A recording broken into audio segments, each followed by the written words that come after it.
31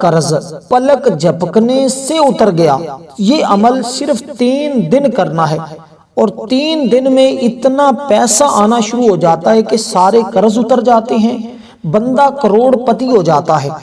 کیونکہ یہ عمل اتنا خاص ہے، اتنا اہم ہے، جو بھی کرتا ہے وہ لاکھوں نہیں کروڑوں میں چلا جاتا ہے۔ اب یہ عمل کرنے کا ذرا طریقہ بڑی توجہ کے ساتھ سمجھ لیں۔ یہ بڑا خاص وظیفہ، بڑا خاص دولت والا عمل اس کو کہا جاتا ہے، اور اس عمل کے ذریعے غیب کے تمام دروازے کھل جاتے ہیں۔ یہ عمل جس نے بھی کیا ہے، وہ شخص اگر غریب تھا تو مالدار فوراً ہو جاتا ہے، اگر مقروض ہو تو فوراً قرضہ اتر جاتا ہے، اور اتنا پیسہ آتا ہے کہ اس کی نسلوں تک ختم نہیں ہوتا۔ اب عمل کو ذرا سمجھ لیجئے گا۔ یہ عمل 3 دن کرنا ہے، اور 3 ہی چیزیں ہیں جو آپ نے پڑھنے ہیں، یعنی کہ 3 کام آپ نے کرنے ہیں روزانہ، اور 3 دن تک کرتے رہنا ہے، اور 3 دنوں کے بعد آپ کو خود پتا چل جائے گا کہ کس قدر مجھے کیسا عمل ملا ہے۔ اور پھر آپ کہیں گے کاش، جو بھی بندہ کرتا ہے نا وہ کہتا ہے کاش مجھے اس عمل کے بارے میں پہلے پتا چل جاتا، کیونکہ یہ عمل انسان کو اللہ کے قریب کر دیتا ہے۔ اس کی بدولت وہ اپنے رب سے جو مانگتا ہے سو پا لیتا ہے۔ دیکھیں، اس عمل کے لیے دنوں کی قائد نہیں ہے۔ ویسے تو جمعرات کا دن ہے، جمعہ کا دن ہے، آپ کسی دن بھی اس عمل کو شروع کر سکتے ہیں، لیکن اللہ والے فرماتے ہیں کہ جتنا جلدی ہو سکے اس عمل کو کوشش کر کے آپ جمعرات یا جمعہ یا پیر کے دن شروع کریں، اور پھر 3 دن مسلسل کر لیں، یعنی کہ ناغا پھر نہ کریں۔ اور اس عمل کو آپ فجر کے بعد یا عشاء کے بعد، یہ 2 ٹائم مقرر کیے گئے، ان میں سے جو وقت آپ کے لیے آسان ہے، مثلا آپ صبح کے وقت کرنا چاہتے ہیں تو صبح کے وقت کر لیں، رات سونے سے پہلے کرنا چاہتے ہیں تو رات سونے سے پہلے بھی کر سکتے ہیں، کیونکہ یہ عمل ایسا ہے کہ جب کوئی بندہ کرتا ہے تو اس کی بدولت اس کی ہر دعا قبول ہو جاتی ہے۔ اللہ ہر لحاظ سے اس بندے کو مالا مال کر دیتا ہے، معرفت کے دروازے اس بندے کے لیے کھل جاتے ہیں، وہ اپنے رب سے جو مانگتا ہے سو پا لیتا ہے، اور اللہ اس بندے کو انعام یافتہ بنا دیتا ہے۔ نہ مٹنے والی عزتیں ملتی ہیں، نہ ختم ہونے والی دولت ملتی ہے۔ یہ عمل ہر کام کی کامیابی کی کنجی ہے، یہ فیوز و برکات کا منبع ہے۔ اس کے ذریعے راستے کھلتے ہیں، اس کے لیے راہیں ہموار ہوتی ہیں، اس کے ذریعے وہ ساری چیزیں ملتی ہیں جس کی بندہ آرزو کرتا ہے، تمنا کرتا ہے۔ کیونکہ جو شخص، اب سب سے پہلی چیز ذرا سمجھیے گا، میں بالکل اختصار کے ساتھ بتاؤں گا، خواتین بھی کر سکتی ہیں، مرد حضرات بھی کر سکتے ہیں، بچہ بوڑھا جوان ہر کوئی کر سکتا ہے۔ جس کو دولت کی طلب ہے، دولت کی حاجت ہے، دولت کی ضرورت ہے، وہ بندہ اس عمل کو لازمی کر کے دیکھ لے۔ دیکھیں، 3 دن گزرتے ہوئے کوئی زیادہ ٹائم نہیں لگتا، 3 دن ایسے گزر جاتے ہیں، اور پھر جب آپ یہ عمل 3 دن مسلسل کریں گے، آپ کا دل چاہے تو اس عمل کو ہمیشہ کرتے رہیں، کیونکہ جو ہمیشہ دولت مند رہنا چاہتا ہے وہ اس عمل کو ہمیشہ کے لیے اختیار کر لے۔ یقین جانیں، یہ عمل کرنے کے بعد کسی بھی اور عمل اور وظیفے کی ضرورت نہیں پیش آئے گی، کیونکہ اس عمل سے ہی آپ کو وہ تمام چیزیں مل جائیں گی جو آپ مانگتے جائیں گے۔ کیونکہ جو شخص ان اسماء مبارکہ کا، اس عمل کا ورد کرتا ہے، اس میں قرآن مجید کی سورت ہے، بڑی مبارک سورت ہے، بہت بار پڑھی جاتی ہے، اور وہ میں آپ کو آگے چل کر راز کھولتا ہوں۔ اب سب سے پہلی چیز جو آپ نے اس عمل کے لیے کرنی ہے وہ یہ ہے کہ سب سے پہلی چیز استغفار ہے، ایک خاص قسم کا، اس کو مخصوص تعداد میں پڑھنا ہے۔ دیکھیں، جب بندہ اللہ کی بارگاہ سے اپنے گناہوں کی بخشش طلب کرتا، اللہ تعالیٰ نے بار بار قرآن کے اندر یہ بات ارشاد فرمائی ہے۔ دوسری چیز جو اس کے اندر سمجھنے والی وہ ہے کہ آپ نے اللہ کی بارگاہ میں شکر ادا کرنا ہے، یعنی کہ شکریہ ادا کرنا ہے۔ دیکھیں، اللہ نے ہمیں ہاتھ دیے ہیں، ہمیں پاؤں دیے ہیں، ہمیں زبان دی ہے، ہمیں کتنی لاکھوں کروڑوں نعمتیں عطا فرمائی ہیں، ہم ان نعمتوں پر اللہ کے کتنا شکر ادا کرتے ہیں۔ تو جب کوئی بندہ کسی کا شکر ادا کرتا ہے وہ بندہ خوش ہوتا ہے۔ اسی طرح جب ہم اللہ کی بارگاہ سے توبہ استغفار کرتے ہیں اور اس کی عطاؤں پر اس کا شکریہ ادا کرتے ہیں، اس کو تھینکس بولتے ہیں، جس کو ہم عام لفظوں میں سمجھانے کے لیے بات کہتے ہیں، کہ یار اس نے تمہارا کام کیا ہے، تم اس کا شکریہ ادا کرو، اس کو تھینکس بولو۔ اسی طرح ہم اللہ کی بارگاہ میں اس کا شکریہ ادا کیسے کریں گے؟ الحمدللہ رب العالمین، تمام تعریفیں میرے رب کے لیے ہیں جو سارے جہان کو عطا کرنے والا ہے، سارے جہانوں کو دینے والا ہے، خزانے بخشنے والا ہے۔ تو اس طرح ہم اس کی بارگاہ سے مانگیں گے، طلب کریں گے، تو اللہ ہمیں اتنا عطا فرمائے گا کہ آپ کو شاید اس سے پہلے اس بارے میں کسی نے بتایا ہی نہیں تھا۔ اب سب سے پہلی چیز استغفار ہے، وہ کون سا ہے اس کو ذرا سن لیں۔ استغفر اللہ الذی لا الہ الا هو الحی القیوم واتوب الیہ، یہ اتنا پڑھنا ہے آپ نے، اس کو یاد کر لیں۔ میں پھر پڑھ دیتا ہوں، میرے ساتھ اس کو پڑھیں۔ انشاءاللہ تعالی جتنے بھی گناہ ہوں، اگر سمندر کی جھاگ کے برابر بھی ہونا، تو میرا رب قادر مطلق ہے، وہ غفور الرحیم ذات ہے، وہ بندوں کے گناہوں کو بخشنے پر قادر مطلق ہے۔ انشاءاللہ وہ ہم سب کے گناہوں کو معاف فرما دے گا۔ جو بھی بندہ یہ عمل کرتا ہے، پہلی چیز یہ بات ذہن میں رکھے کہ اس کی بارگاہ سے اپنے گناہوں کی بخشش طلب کرنی ہے۔ جب بندے کو گناہوں کی بخشش طلب کر لیتا ہے، پھر اس کے بعد اللہ کی بارگاہ سے وہ بندہ جو مانگتا ہے، اللہ اس بندے کو پھر خالی نہیں لٹاتا، اس کو عطا فرما دیتا ہے۔ کیونکہ دیکھیں اللہ تعالیٰ بندے پر کتنا خوش ہوتا ہے، اس پر حضور علیہ السلام کے کئی فرمان، کئی احادیث ہمارے سامنے موجود ہیں۔ اب ان کی طرف میں نہیں جاتا، صرف اس کو میں ایک دو مرتبہ دہرا دیتا ہوں تاکہ آپ کوئی بھی شخص اس میں کسی قسم کی غلطی نہ کرے پڑھتے ہوئے۔ اب دیکھیں حضرت عبداللہ رضی اللہ تعالیٰ عنہ سے روایت ہے کہ رسول صلی اللہ علیہ وسلم نے فرمایا، ایک آدمی کی آخرت کی زندگی نہایت عمدہ ہے، جس نے اپنے اعمال میں کثرت کے ساتھ استغفار لکھا ہوا پایا، اللہ اس کی دنیا اور آخرت دونوں بہتر فرما دیتا ہے۔ اور اسی طرح رسول پاک صلی اللہ علیہ وسلم حضرت بلال بن یسار بن یزید رضی اللہ تعالیٰ عنہ سے روایت ہے، یہ ترمذی ابو داؤد شریف کی حدیث پاک ہے کہ رسول اللہ صلی اللہ علیہ وسلم نے فرمایا، اللہ رب العزت اپنے گناہوں کی معافی طلب کریں اس کی بارگاہ سے، وہ اسے ضرور معاف کر دے گا، اگرچہ میدان جہاد سے بھاگا ہوا ہی کیوں نہ ہو۔ جو شخص یہ کلمات پڑھے گا، کون سے؟ جو ابھی میں نے آپ کے سامنے پڑھے ہیں، استغفر اللہ الذی لا الہ الا ہو الحی القیوم واتوب الیہ۔ اس کا ترجمہ کیا ہے؟ میں اللہ رب العزت سے اپنے گناہ کی معافی مانگتا ہوں، جس کے سوا کوئی سچا معبود نہیں ہے، وہ ہمیشہ سے زندہ قائم ہے اور میں اسی سے توبہ کرتا ہوں۔ یہ اس کا ترجمہ ہے۔ تو اسی طرح جب ہم اس کی بارگاہ سے بخشش طلب کرتے ہیں تو وہ ہماری بخشش فرما دیتا ہے۔ پھر بخشش کے بعد جو چیز اس کی بارگاہ سے طلب کی جاتی ہے نا، وہ ضرور بضرور عطا فرماتا ہے۔ دیکھیں حضرت ابو ذر غفاری رضی اللہ تعالیٰ عنہ سے روایت ہے، رسول صلی اللہ علیہ وسلم نے فرمایا، اللہ تعالیٰ ارشاد فرماتے ہیں، میرے بندے بے شک جب تک تو میری عبادت کرتا رہے گا اور مجھ سے مغفرت کی امید رکھے گا، میں تجھ کو معاف کرتا رہوں گا، چاہے تجھ میں کتنی ہی برائیاں کیوں نہ ہوں۔ میرے بندے اگر تو زمین بھر گناہ کے ساتھ بھی بر دے، مجھ سے اس حال میں ملے کہ میرے ساتھ کسی کو شریک نہ کیا ہو، تو میں زمین بھر مغفرت کے ساتھ تجھ سے ملوں گا، یعنی بھرپور مغفرت کر دوں گا۔ اللہ کامل بخشش فرما دے گا اس بندے کی، جو بندہ اس طرح کرے گا۔ اس طرح ہم جب یہ الفاظ پڑھتے ہیں تو اس سے پتہ چلا کہ اللہ تعالی ہمارے گناہوں کی بخشش فرما دیتا۔ آپ بڑی آہوزاری کے ساتھ اللہ تعالیٰ کی بارگاہ میں عاجزی کے ساتھ، انکساری کے ساتھ توبہ کر لیں، انشاءاللہ تعالیٰ جب گناہ بخش دیے جاتے ہیں، اس کے بعد اللہ کا جب خاص ذکر جو بتانے لگا ہوں وہ کریں گے تو انشاءاللہ تعالیٰ تمام مسائل تمہارے حل ہو جائیں گے۔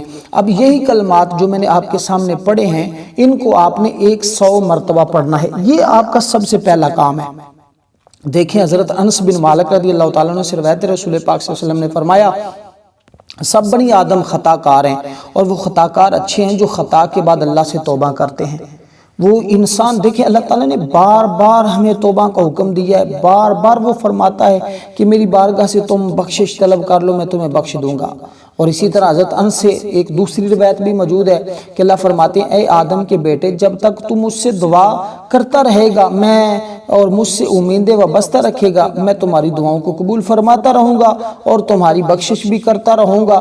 اس لیے تو ہمیں چاہیے ہم ہر حال میں، اور پھر اسی طرح رسول صلی اللہ علیہ وسلم نے فرمایا، جب کوئی بندہ اللہ تعالیٰ سے توبہ کرتا ہے تو اللہ تعالیٰ اس توبہ کرنے والے پر اس آدمی سے بھی زیادہ خوش ہوتا ہے جو جنگل میں سواری پر جائے، آرام کے لیے سو جائے، اس دوران اس کی سواری کہیں اور چلی جائے، جس پر اس کا کھانا پانی سب کچھ ہو، جب وہ بیدار ہو تو اس کو سواری نہ ملے اور مایوس ہو کر سواری کو تلاش کرتا کرتا تھک جائے اور تھک کر ایک درخت کے سائے میں لیٹ جائے اس امید پر کہ اب بس موت کے سوا اور کوئی راستہ نہیں ہے، تو پھر جب اس کو اچانک آنکھ کھلے تو اپنی سواری کو اپنے سامنے پائے تو فرمایا کہ وہ بندہ کتنا خوش ہوگا اور خوشی کی انتہا نہ رہے گی، اور جب وہ لگام پکڑے اور خوشی کی شدت سے یہ کہے اللہ میرے بندے اور میں آپ کا رب، یعنی کہ وہ الٹ کہہ دے، تو یعنی اتنی خوشی کے اندر بعض اوقات انسان الٹ الفاظ بول جاتا ہے، تو فرمایا اللہ تعالیٰ اس سے بھی زیادہ اس بندے پر خوش ہوتا ہے جو اللہ کی بارگاہ میں توبہ کرتا ہے۔ یہ مسلم شریف کی حدیث پاک ہے کتاب التوبہ کے اندر۔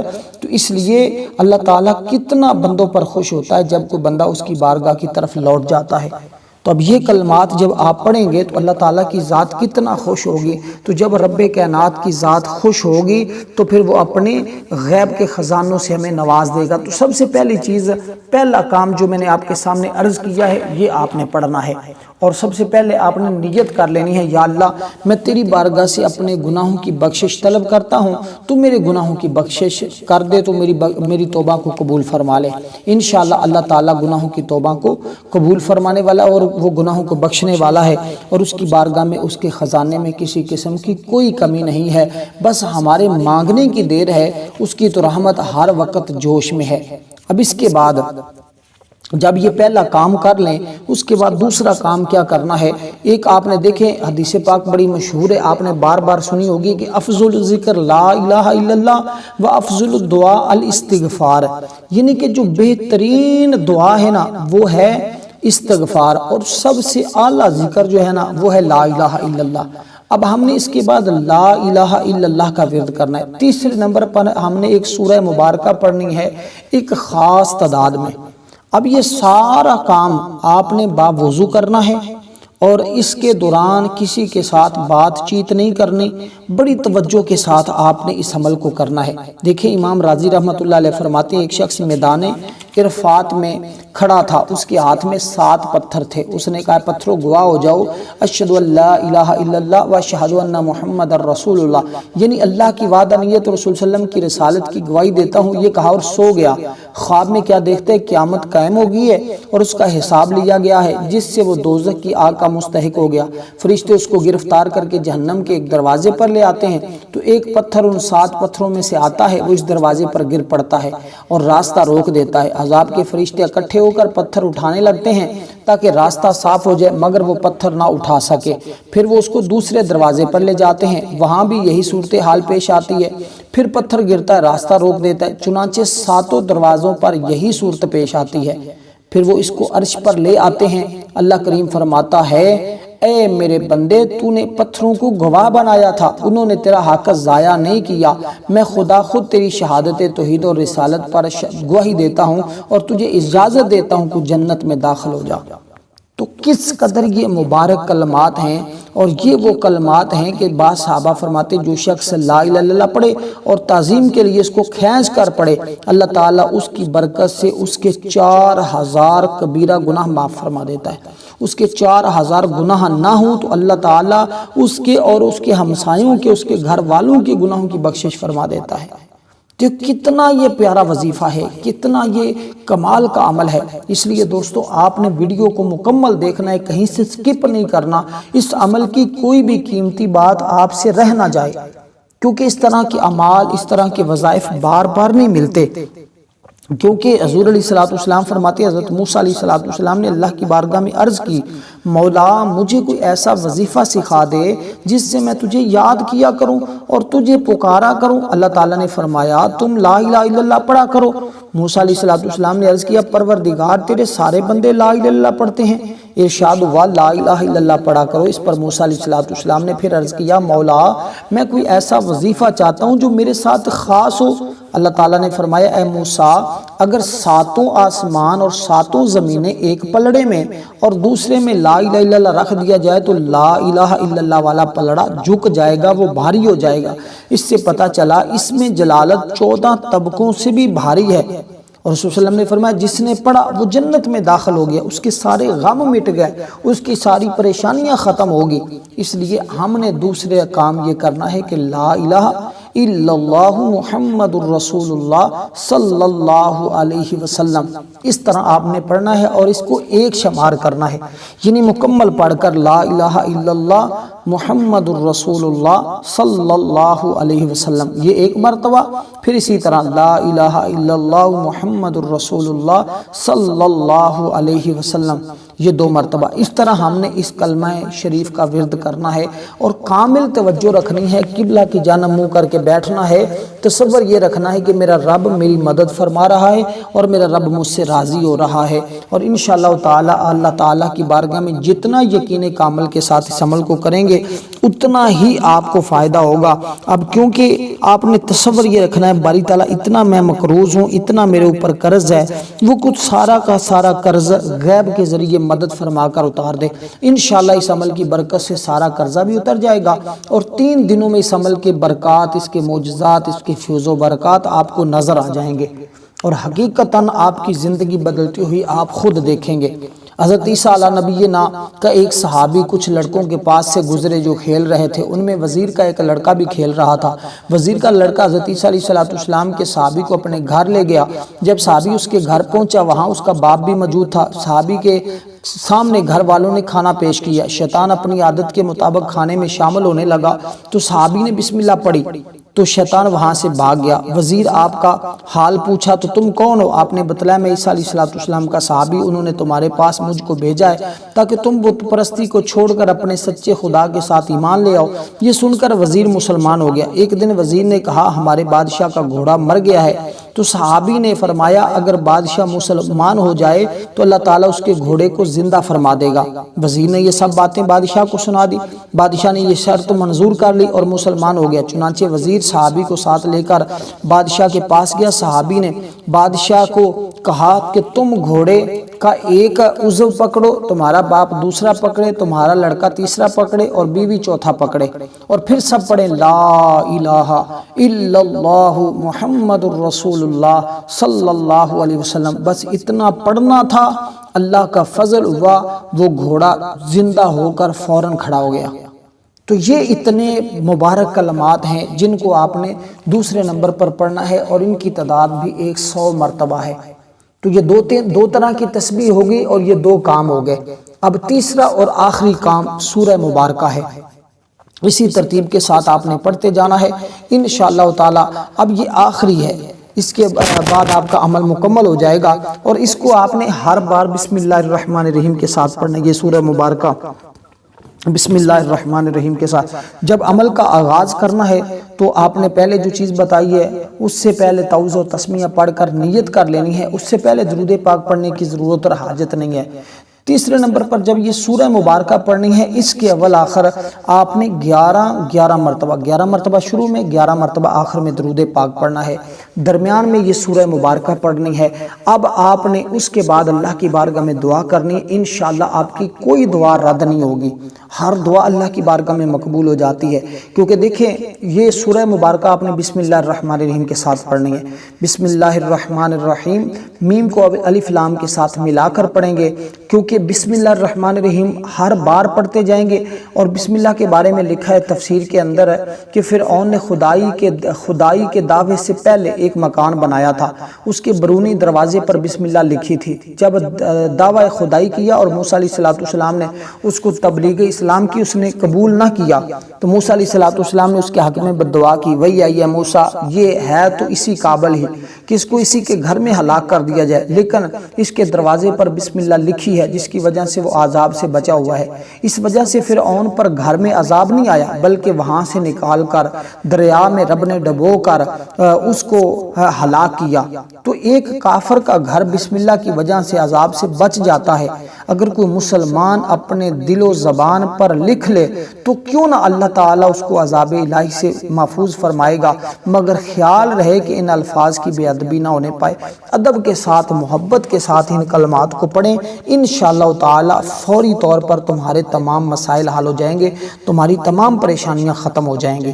تو اس لیے یہ عمل جس نے بھی کیا ہے، جتنی بار بھی کیا گیا ہے، ہر بار پڑھنے والے کو فائدہ ہوا ہے، اس لیے اس عمل پر جتنی بھی گفتگو کی جائے وہ کم ہے، کیونکہ اس عمل کے ہزاروں لوگوں نے فائدے اٹھا لیے ہیں، کئی لوگ اس عمل سے مستفیض ہو رہے ہیں، روز بروز یہ عمل کرنے والوں کی تعداد بڑھتی چلی جا رہی ہے اور لوگ غموں اور پریشانیوں سے نکلتے جا رہے ہیں۔ آپ کو پتہ ہے حضرت خالد بن ولید رضی اللہ تعالیٰ عنہ کے پاس کوئی شخص زہر لے کر آیا، آپ نے زہر کو پی کر صحیح سلامت رہے، اور انہوں نے کہا کہ اگر دین اسلام سچا ہے تو آپ اس زہر کو پئیں۔ جب آپ نے پیا تو ذرا برابر بھی اثر نہ ہوا، وہ سارے لوگ دیکھ کر ایمان لے آئے۔ کیوں؟ آپ نے اس کو پیتے ہوئے سب سے پہلے اللہ کی بارگاہ پر مکمل یقین رکھا اور اسلام کو سچا مذہب مانتے ہوئے، تسلیم کرتے ہوئے بسم اللہ پڑھ کر اس کو پیا، تو اللہ تعالیٰ نے اس کی برکت سے اس کو محفوظ کر لیا۔ جب یقین کامل ہو تو اللہ تعالیٰ ضرور بضرور مدد فرماتے ہیں۔ اس لیے اب آپ نے اس سورہ مبارکہ کو بسم اللہ کے ساتھ، اسی طرح الف لام کے ساتھ ملا کر بسم اللہ الرحمن الرحیم الحمدللہ رب العالمین الرحمن الرحیم مالک یوم الدین ایاک نعبد و ایاک نستعین اہدنا الصراط المستقیم صراط الذین انعمت علیہم غیر المغضوب علیہم ولا الضالین آمین۔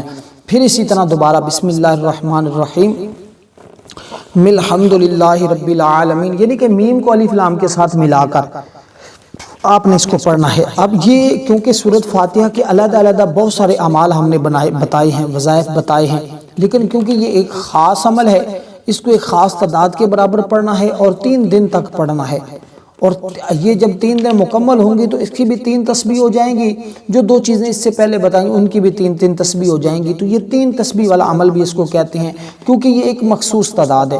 آپ نے ہر بار بسم اللہ الرحمن الرحیم اور لفظ آمین بھی پڑھتے جانا ہے، کیونکہ دیکھیں جس دعا کا یہ لفظ آمین کے اندر 4 حرف ہیں اور 4 فرشتے اس بندے کے لیے دعائے مغفرت کرتے رہتے ہیں۔ یہ حدیث پاک کے اندر بات آئی ہے کہ حضرت وہاں فرماتے ہیں کہ آمین کے اندر جو 4 حرف ہے نا، تو اللہ تعالیٰ ہر حرف پر ایک فرشتے کی ڈیوٹی لگاتا ہے کہ جس بندے نے آمین پڑھا اس کے لیے تم بخشش کی دعا کرتے رہو۔ تو دیکھیں وہ بندہ کتنا خوش نصیب ہوگا، کتنا وہ بندہ مقدر والا ہوگا جو بندہ اس طرح یہ سورہ مبارکہ کو پڑھے گا، اس کی تو دعا رد ہونے کا کوئی احتمال ہی باقی نہیں رہتا۔ اصل تو وظائف ہوتے ہیں اللہ کی بارگاہ میں قرب حاصل کرنے کے، اپنی دعاؤں کی قبولیت کروانے کے، تو یہ وہ طریقہ ہے جس کے ذریعے ہماری دعائیں قبول ہوں گی۔ تو آپ نے اسی طرح اس سورہ مبارکہ کو 100 بار پڑھنا ہے، پھر آخر میں درود پاک پڑھ کر اللہ کی بارگاہ میں عاجزی کے ساتھ، انکساری کے ساتھ دعا کرنی ہے۔ ویڈیو کو لائک بھی ضرور کرنا ہے، جمعہ کے دن ہماری خصوصی دعا ہوتی ہے، اس میں بھی ضرور شامل ہو جائیے گا۔ السلام ورحمۃ اللہ وبرکاتہ۔